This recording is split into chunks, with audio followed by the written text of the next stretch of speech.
Hey, my name's Evan Carter. We're out here at Hurtado Barbecue, and this is Around the Plate.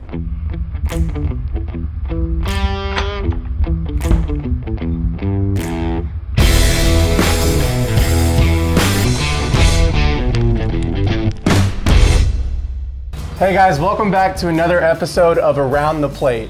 My name is Brandon Hurtado from Hurtado Barbecue, and I'm here with Evan Carter from the World Series champion Texas Rangers. How does that feel hearing that? That never gets old for Never sure. No, gets it's been old. awesome. Yeah. That's cool, man. Well, I really appreciate you coming out today. Have you cooked barbecue before? I have, but I'm sure not near as good as what we're about to do today. So I don't know. I hear excited. Tennessee knows how to throw it down. We're gonna do something a little bit different today. Probably something that you haven't quite had, but the first recipe that we're gonna do today does actually come from a little town called Martin, Tennessee. Here we go. My buddy Blake from Blake's Barbecue gave me this recipe for his Bubba Cole pimento cheese turkey sandwich, and that's what we're gonna make today. There we go. That sounds great. Have you ever had smoked turkey before? I have had smoked turkey. You Yes. have? All right, cool. Was it good? It was good, yeah. All right, this is gonna be awesome. Here we have some of our Arlington Farms turkey breasts. They're not real big, but they're really juicy. They're not brined or anything, so it's nothing fancy. Whenever I started out doing barbecue out of a food trailer, we made our own rubs just for like consistency purposes, and we use the same rub for everything. So whether you had our brisket or our ribs or our turkey or our quail, everything kind of had like the same taste and feel to it. And we've graduated from that to where we want everything to have its own flavor profile, and the poultry is no different. So our poultry rub has a lot of citrus in it. It's got orange peel and cardamom, and it's got a lot of garlic and black pepper in there. So I'm gonna have you season this, and what I want you to do is just really lightly go like that, just all along the turkey breast, okay? All right. You kind of cup it on the sides right there. Okay. And I'm gonna ask you questions and kind of put you under pressure while you're doing this, okay? So, How much we need on there, first off? you can go just a little bit more. Okay. Yeah. We want to really be able to taste that rub on there. You can't put too much. So one of the first questions I have is, you're obviously a younger guy, you know, getting called up in the middle of the postseason. What was that like for you? And what was the pressure like whenever you first got called up to play in the major leagues? Yeah, I mean, it was exciting at first, I guess all the way through, but especially at first. Obviously, that's what you dream about, getting the call up. But then you kind of just get tossed right into, oh crap, like we're in the playoffs. This is a little bit more important, I guess, than the regular season. And then you just kind of get tossed right into the middle of it, and it's all about winning. It's all about the team. And it's just the most competitive baseball that there is, so it was really cool to get to experience that so quickly. That's awesome. And when you did come out and start in the major leagues, you had some pretty incredible plays. You had some pretty amazing saves. You did really well at that. What is the pressure like, and how do you deal with the pressure? I thought that pressure is a funny thing. It's like, on one hand, it just means that you care about it, that you really care about what's going on. So I think that part's really cool, but at the same time, it's the game that we've grown up playing. That's what I'm good at. That's what, we work at every single day to do. So, I guess you feel the pressure before the game and how nervous you are before you actually get out on the field. And then once you get out there doing what you love to do, then it kind of fades away a little bit. But Yeah. Man, my teammates and everybody around me just made me feel so comfortable and a part of the team, and just made me feel, they gave me a lot of confidence, I should say. So that was really helpful for me. They've given you some nicknames too. Can you talk a little bit about what some of the nicknames you have are? Yeah, they so the full count Carter thing, I guess it was a reporter came up to me and was like, hey, I heard you got called full count Carter all throughout the minor leagues, like how did that come about? And I'm like, nobody's ever called me that before, but I guess, you can call me that if you want. And then that's kind of stuck a little bit too. And then the savior thing was, I guess, kind of the media too, just them, I got called up at a time that they were, wishy-washy if they were going to make the playoffs or not. And we ended up making it. So that one came about too. And that one stuck a little bit more in the clubhouse, I think, for better or for worse, but it's been fun. That's cool, man. That's really cool. We're going to throw this guy on so we can get it smoking. You did a really good job seasoning that. You can see like all the black pepper in there and the citrus, you can definitely smell it. We're not gonna trim anything off of here because these are already shaped really well, and I don't think that there's anything that we necessarily need to trim. We're gonna be cooking on our Hurtado Smoke Box. This is our own line of Hurtado backyard barbecue pits that I designed and developed with Hooray Grill Co. They're out of Wichita, Kansas, and it is awesome. You can do anything on there, from smoking turkey, cooking briskets, ribs. It even has like a flat top, so you can do breakfast. Oh. You can do all kinds of stuff on there. So that thing is pretty sweet. All right, let's go ahead and throw this guy on. We're just gonna put it right here in the middle, because this thing disperses heat so evenly. You don't have to like put it to one side or to the front of the back. You can just put it right in the middle. Awesome. And close that guy and we'll get smoking. So one of the really cool things about the smoke box is that obviously we've had it rolling for a few minutes, but it's cruising right at like 250 degrees. And the reason for that is because we have these removable baffle plates in there. And whenever you want to smoke something, you just slide those guys in and they kind of disperse the heat. So you're cooking over indirect heat. And we don't have like a raging fire or anything in there. We just have coals and then we throw some wood on there. So you don't have to have an enormous fire to be able to cook something and smoke with it. And then when you want to grill something or do burgers or whatever, you just take those guys out and then you're cooking over direct heat. Nice. It's pretty sweet. Yep. All right, Evan, so we have the turkey on the smoke box rolling at about 250 degrees. We're gonna let that guy cook, and we're gonna make the pimento cheese for our pimento cheese sandwich. You ever had pimento cheese before? I don't think that I have. Okay, well, it's awesome. It's really good. We actually use it in our Texas Twinkies here at the restaurant. Okay. And that's a bacon-wrapped jalapeno that's stuffed with brisket and pimento cheese. And it just gives it like a little bit of bite. It's really savory. It's got cream cheese in it, mayo. I'm gonna get you to start actually by adding some of our wet ingredients to this bowl. And if you wanna add the mayo first, I'm gonna go ahead and mince some garlic. Does it matter how much mayo And I put just in here? dump it in there. It's already been Dump all of it, all right. portioned out. So that's about a cup of mayonnaise. And then we've got about 12 ounces of softened cream cheese that we're gonna add in there. So there's another sports guy, famous sports guy, someone that I have watched playing football growing up. Okay. From your hometown, There we go. Elizabethton. You know who that might be that lives here in the Wittens, DFW yeah, area? there we go. The Wittens. Yeah. Jason Witten. Have you guys ever met? So we have met, I want to say twice. I don't want to say we know each other, but I have met him a couple times. He's a giant human being. Very large. He's yeah. a big dude. I saw him at a pizza place. He lives out in Argyle where I live, and he's a massive guy. Good Lord. He's big. All right, man, so you got all that kind of incorporated. I'm gonna add 3 cloves of minced garlic to that. Okay. And if you just wanna incorporate that guy in there, I'm also gonna mince some red onion and some green onion, just for a little bit of color.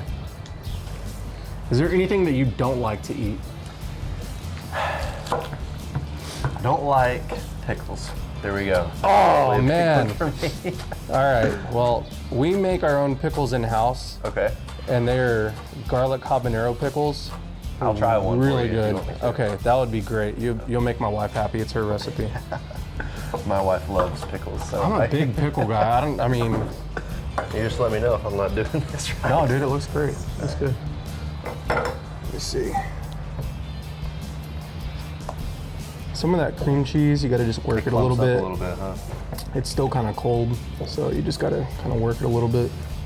All right, so one of the other things I wanted to ask you, you know, I'm a faith-based guy. We're a Christian household, and Jesus plays a big part in our lives.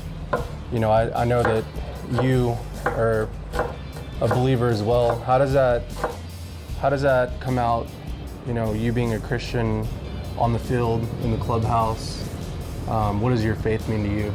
Yeah, I think it's really cool with I guess the teammates that I do have. There's a lot of us that, you know, go to chapel on Sundays, and, you know, we got a really good group of guys that are kind of in the same boat. And I think it's really important to keep that at the forefront, because, you know, there's a lot more important things going on than baseball. And, Sure. you know, I think that being blessed with the platform that we have to be able to share what we believe in, you know, I don't know, you feel like you're called to do that with the platform that you've got. So it definitely helps in the hard times to know that, hey, there's something bigger going on than just, you know, your stats and what's happening on the field. Absolutely.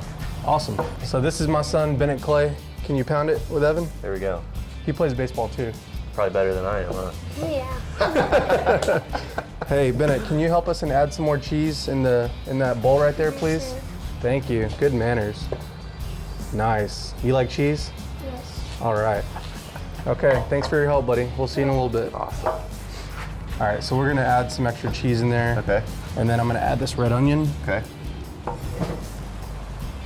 And then the last thing that I'm gonna hit this with is a little bit more of that poultry rub, just for some salt and pepper. It's like maybe a tablespoon of poultry rub. If you wanna just mix that guy. So, speaking of things bigger than baseball, I have to ask, if you weren't playing baseball professionally, what would you be doing career-wise? I think my answer now would be different than what it was when I was actually in school. In school, I wanted to go I wanted to go through dental school and then be an endodontist. So that was plan A. Now, honestly, I don't know what I would do if I didn't play baseball because, Yeah. you know, school feels so far away. I haven't, you know, 4 years out from college. So it's kind of like, I'd probably just go back and end up going to like a technical school, like we call it TCAT in Tennessee, and electrician, HVAC, you know, plumbing, something like that. And cool. ended up working. My dad and my wife's dad both actually kind of do the construction house stuff, so just kind of get in with that probably. Nice. I thought you'd probably do barbecue. You're doing a pretty good job so far. You never know. I think you and Josh Young started a restaurant together. Yeah, he seems like he's a barbecue guy through and through. Nice. All right, man. We got this pimento cheese put together. It looks really good. We added pimentos. We added about 3 cups of shredded cheese, a cup of mayo, and then we have about 12 ounces of cream cheese, green onion and red onion. So it's gonna have a little bit of a bite to it. I think it's gonna be perfect on that sandwich. Awesome. Cool. All right, Evan, so this turkey breast has been smoking for about 4.5 hours. You know, what I like to do is just spray it with apple cider vinegar like every 30, 45 minutes to just create some humidity in there, and also helps give it a really nice color. So we're gonna go ahead and check it now. And I'm gonna hit this with just a little bit more ACV. Just create some nice moisture in there. And you can tell that it's got a great bark on it. What we're looking for is about 155 degrees internal. A lot of people like to pull their poultry at 165, 170. I think that's just taking it a little bit too high. You have a greater chance of drying it out if you do that. The reason why we pull it at around 155 is because it's already been cooking at that temperature enough to kill any bacteria, any harmful bacteria inside. There's a pasteurization table that people can look up online, and it'll show you how long you need to cook it at 155 so that it's safe to eat. Awesome. But as long as it's there for about 15 minutes or so, you're more than good, and it's going to be really nice and juicy. Awesome. So let's take this off the smoker. We're going to go to the cutting board, get it sliced up, and make our sandwiches. What do you say? There we go. Cool. Sounds good. So we got our turkey breast completely cooked through. It looks awesome. We built a really nice bark on it. It's got a lot of awesome color. You want that mahogany color, that smoked flavor on there. Our pimento cheese is ready. The pickles that you said you love to eat. And we've got some Martin's bread actually toasting on the smoke box. We're gonna pull that off and build us some sandwiches. There's one for you. Awesome. One for me. We actually use Martin's bread exclusively at the ballpark and here at the restaurant, which is pretty sweet. So I don't know if you've ever had it before, and I don't know who it's named after or if it's from Martin, Tennessee, but it's really good. Awesome. So I'm gonna go ahead and get this turkey sliced up, and then we're gonna start layering our sandwich over here.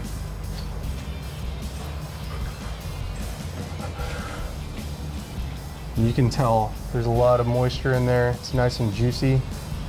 Got some good smoke flavor. Whenever you're cutting turkey breast, you don't want to go too thick, and you don't want to go too thin. I try and go about 1/4 inch thick.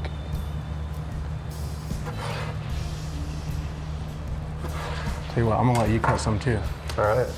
Put your knife skills to the test. Well, mine went thick right there. You know what? That's okay. That's thick with 2 C's. I'm telling you, if baseball doesn't work out and HVAC is not in your future, you can always come hang out with us and cook some briskets and some turkey breast. There we go. Yeah. Start with some turkey breast on there. And then I'm gonna get this scooper. Just gonna put a nice healthy scoop of pimento cheese and some of our house-made pickles. And I'm gonna top it just like that. And that, my friend, is the Bubba Cole sandwich. There we go. That looks great. Yes, sir. Let's see if we did justice to old Blake from Martin, Tennessee. There we go. Look at the inside of that. Let's get a shot of that. That's a lot going on. There's a lot of flavors going on in there. All right. Cheers, dude. Cheers.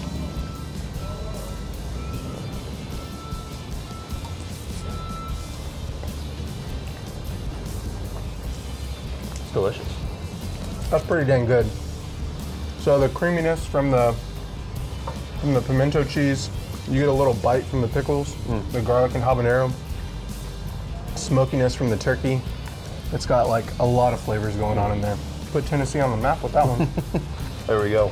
Hey, appreciate your time, man. Thank you. Killed it.